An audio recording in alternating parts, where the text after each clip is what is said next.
সন্ধি করেছিলে যে তুমি মোর শনি, সেই সন্ধি রাখিনি পাপের কারণে।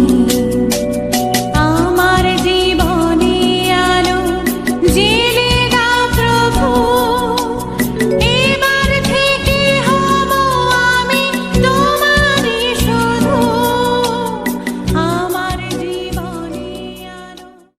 প্রিয় শ্রোতা বন্ধু, প্রভু যীশু খ্রিস্টের নামে স্বাগত জানাই। আজকের বিষয়, একজন পক্ষাঘাতী সুস্থতা পেল। আজ অতি প্রাচীন এক সত্য ঘটনা আপনাদের নিকটে বলতে চাইছি।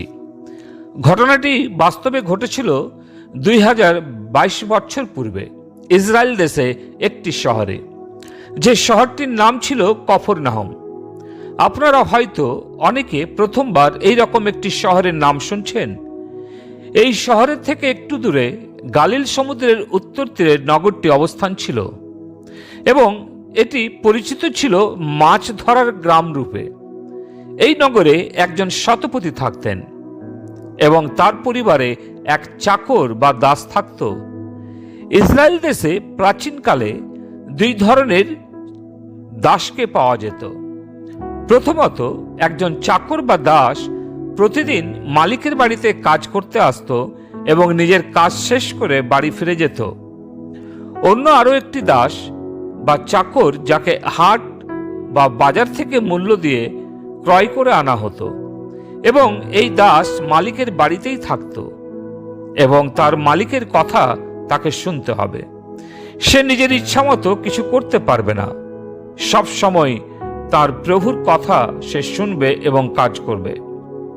এই দাসকে বলা হতো কৃতদাস।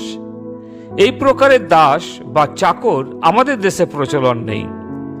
এই কৃতদাস দীর্ঘ কয়েক বছর ধরে কঠিন পরিশ্রম করতে করতে অসুস্থ হয়ে পড়ে। শোনা গেল সে পক্ষাঘাতে আক্রান্ত হয়েছে। এরপর পক্ষাঘাতী নিজে আর কোনো কাজকর্ম করতে পারে না। তার মালিক শতপতি তার প্রতি দয়ালু হলেন এবং ওই পক্ষাঘাতী দাসকে ভালোবাসতে থাকলেন, কারণ এই দাসকে এক মূল্য দিয়ে ক্রয় করে এনেছেন। শতপতির ভালোবাসার কারণে তার দাসের জন্য প্রচুর টাকা ব্যয় করেছিলেন, কিন্তু লাভ কিছুই হয়নি। অনেক চিকিৎসক, এমনকি বিভিন্ন লোকের কাছে সুস্থতার জন্য গেছিলেন, কেউ সেই রোগ মুক্ত করে দিতে পারেনি। সর্বশ্রান্ত ও ক্লান্ত অবস্থায় ইসরায়েলের মধ্যে এক ব্যক্তির সম্বন্ধে শুনতে পেলেন যে তিনি যে কোনো রোগ সুস্থ করে থাকেন। তিনি নাম জানতে চাইলেন এবং জানতে পারলেন তিনি হচ্ছেন প্রভু যীশু খ্রিস্ট। তিনি না শুধু রোগের প্রতিকার করেন, কিন্তু তিনি পাপের ক্ষমাও করেন। এই ঘটনাটি পবিত্র বাইবেলের নতুন নিয়ম মথিলিখিত সুসমাচার 8 অধ্যায় 6 এবং 7 পদে পাওয়া যায়। লেখা আছে, শতপতি যিশুর নিকটে সংবাদ পাঠাচ্ছেন, হে প্রভু, আমার দাস গৃহে পক্ষাঘাতে পড়িয়াছে, ভয়ানক যাতনা পাচ্ছে। যিশু তাকে বললেন, আমি গিয়ে তাকে সুস্থ করব। শতপতি উত্তরে বললেন, হে প্রভু, আমি এমন যোগ্য নয় যে আপনি আমার গৃহে আসুন। কেবল আপনি মুখের বাক্যে বলুন, তাতেই আমার দাস সুস্থ হয়ে যাবে। প্রিয় বন্ধু, শতপতি সঠিক সিদ্ধান্ত নিয়েছিলেন। প্রভু যীশু শরণাপন্ন হয়েছিলেন। তিনি সমাজকে ভয় করেননি, লজ্জা করেননি, কিন্তু অন্তর দিয়ে বিশ্বাস করেছিলেন যিশুই তার দাসকে সুস্থ করতে পারবে। ওই সময়ে অনেক লোকজন প্রভু যিশুর পশ্চাৎ পশ্চাৎ যাচ্ছিল। যিশু তাদের বলে শোনালেন, আমি সত্য বলছি, ইসরায়েলীয়দের মধ্যে কারো এত বড় বিশ্বাস দেখতে পাইনি। হ্যাঁ প্রিয়, শতপতির দাস তো মৃতপ্রায় অবস্থায় পড়েছিল।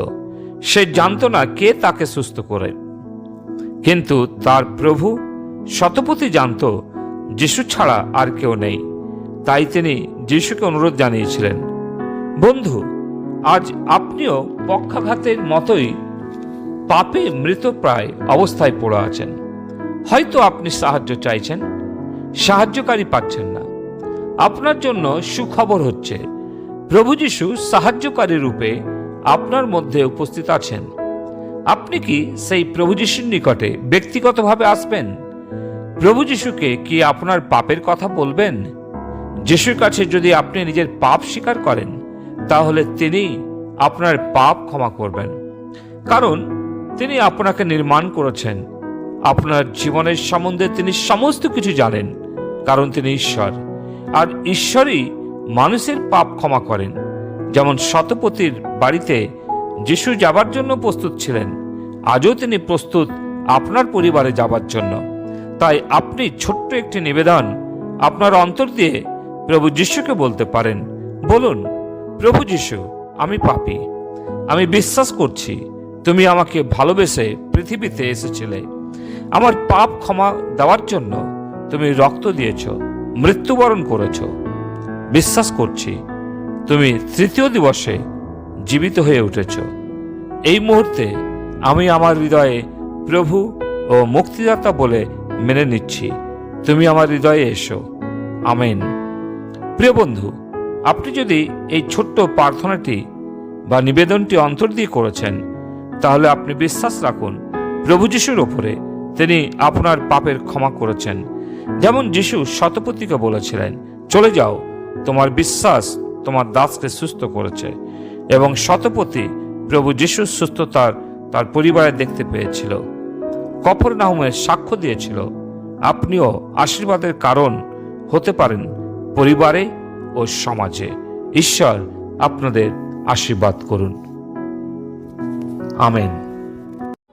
আমার জীবনে আলো দিলে না প্রভু, এবার থেকে হব আমি তোমারই শুধু, চলব শুধু তোমারই দেখা